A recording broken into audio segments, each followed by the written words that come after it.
नमस्कार, स्वागत है आप सभी का। मैं हूं हिमांशु और आप देख रहे हैं हलचल इंडिया, बेबाक खबर तेज असर। आइए नजर डालते हैं आज की खबर। मुजफ्फरनगर में वाल्मीकि समाज के लोगों ने गांधी कॉलोनी रोड पर स्थित एक रेस्टोरेंट में आयोजित विचार गोष्ठी में समाज में शिक्षा और बाबा साहब के संघर्ष के महत्व प्रकाश डालते हुए वक्ताओं ने बाबा साहब के मूल मंत्र शिक्षित बनो, संघर्ष करो, संगठित रहो को अपनाने पर बल दिया और उनके जीवन से प्रेरणा लेते हुए बताया कि बाबा साहब ने हमेशा गरीबों, वंचितों, शोषितों, महिलाओं और बच्चों के लिए आजीवन संघर्ष किया। विचार गोष्ठी की अध्यक्षता डॉक्टर मुकेश बिड़ला और संचालन राजकुमार बेनीवाल और अनिल सिंह ने संयुक्त रूप से किया। इस दौरान अनुसूचित जाति व जनजाति आयोग के सदस्य और दर्जा प्राप्त राज्य मंत्री नरेंद्र खजूरी, पूर्व कमिश्नर जेपी सिंह, अशोक सागर, मनोज सोदाई एडवोकेट और पूर्व प्रधानाचार्य फतेह सिंह, सुंदरलाल बेनीवाल, विजेंद्र लोहित, राकेश पथिक, देवेंद्र कुमार, काजल सुधा, नरेश ढिलोर, डॉक्टर अनिल कुमार, रविंद्र बेनीवाल, शैलेंद्र वाल्मीकि, ओम दत्त, राजवीर सिंह दोराला, मास्टर संजीव गहलोत, पिंटू लेखपाल, अनुज बेनीवाल सभासद, सागर वाल्मीकि, करण राजौरिया,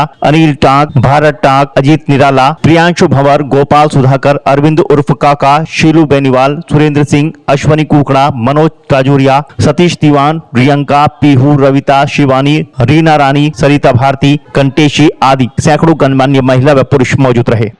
आज का जो कार्यक्रम रखा गया है बाबा साहब के बारे में, शिक्षा और बाबा साहब के संघर्ष का समाज पे जो प्रभाव है, तो आज की तारीख में दिनों दिन प्रतिवर्ष बाबा साहब के बारे में अम्बेडकरवाद बढ़ता जा रहा है, पूरी दुनिया में बढ़ रहा है।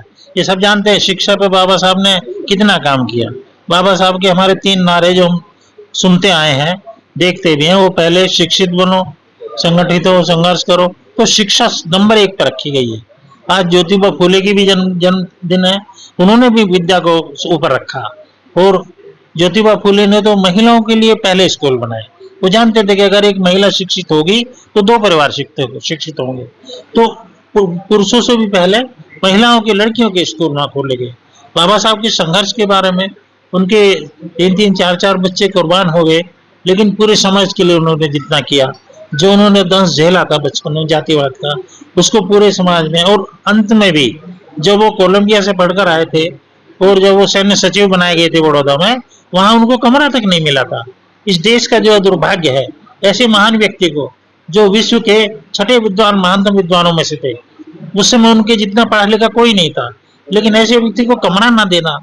और आज भी, अभी 1 महीने की बात है, आज भी कुछ मूर्ख लोग उनकी मूर्तियों को तोड़ देते हैं। तो इस देश में ऐसे बड़ा ही दुर्योग है। बिल्कुल बाबा साहब ने सबके लिए काम किया। बाबा साहब ने किसी जाति विशेष के लिए काम नहीं किया, वो स्पेशली महिलाओं के लिए। महिलाओं को जो अधिकार आज प्राप्त है, संपत्ति का अधिकार है, काम अधिकार है, बराबरी का अधिकार है, समता की बात करते हैं बाबा साहब ने, संविधान में सब डाल दिया। समता, बंधुत्व, भाईचारे की बात भगवान बुद्ध से लेकर उन्होंने लिया। तो ऐसे बाबा महान व्यक्ति को और हम लोग जाति में बांध दें। मैं तो कहता हूँ महिलाओं को, तो जो सामान्य वर्ग की महिला है, उनको भी बाबा साहब का इतना सम्मान करना चाहिए, क्योंकि इस देश में उनको पैर की जूती समझा जाता था, लेकिन बाबा साहब ने उनके वजह हिंदू कोड बिल के पर 1953 में अपने मंत्री पद छोड़ दिया था, महिलाओं को सम्मान दिलाने के लिए। लेकिन इसकी चूंकि लोगों में जानकारी नहीं है, अज्ञानता है, अभाव है, नहीं तो चाहे ब्राह्मण समाज की महिला हो, चाहे ठाकुर समाज की हो, चाहे बनिया समाज की हो, सवर्ण किसी समाज की महिला हो, उन्होंने सबको बराबर दृष्टि से, सबको समानता दिलाई, सबको उन्होंने अधिकार दिलाए, सबको आज अपने पिता की जो संपत्ति है उसमें महिलाओं का अधिकार है। तो ऐसे महान व्यक्तित्व का हम लोग जो है आज मना रहे हैं जन्म, क्योंकि 14 अप्रैल को है जन्म। आज तो ज्योतिबा फुले का है, लेकिन अब पूरे अप्रैल में ही मनाया जाता है, क्योंकि 14 को जगह जगह मीटिंग होती है, इसलिए मुजफ्फरनगर में आज ये रखा गया। बहुत अच्छा कार्यक्रम रखा गया और बहुत बहुत मैं उनको, मुजफ्फरनगर के लोगों को बहुत साधुवाद देता हूँ।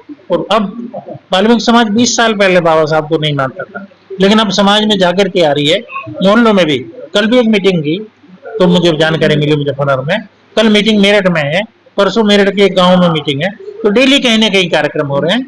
तो बाबा साहब का कारवा बढ़ता जा रहा, तो शिक्षा बढ़ रही है, और शिक्षा बढ़ रही है तो अच्छे लोग उसमें आगे आ रहे हैं।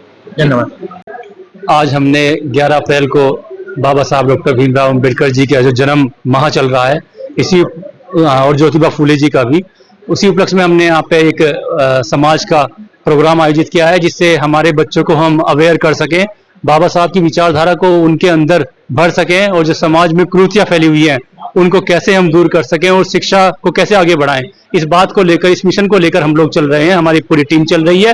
हमारे वकील साहब बैठे हैं, हमारे विजेंद्र जी हैं, अनिल जी हैं, काजल एडवोकेट है और हमारी पूरी टीम है जो इसी प्रयास में लगी हुई है कि कैसे समाज में उन्नति हो और कैसे समाज को आगे बढ़ाया जाए।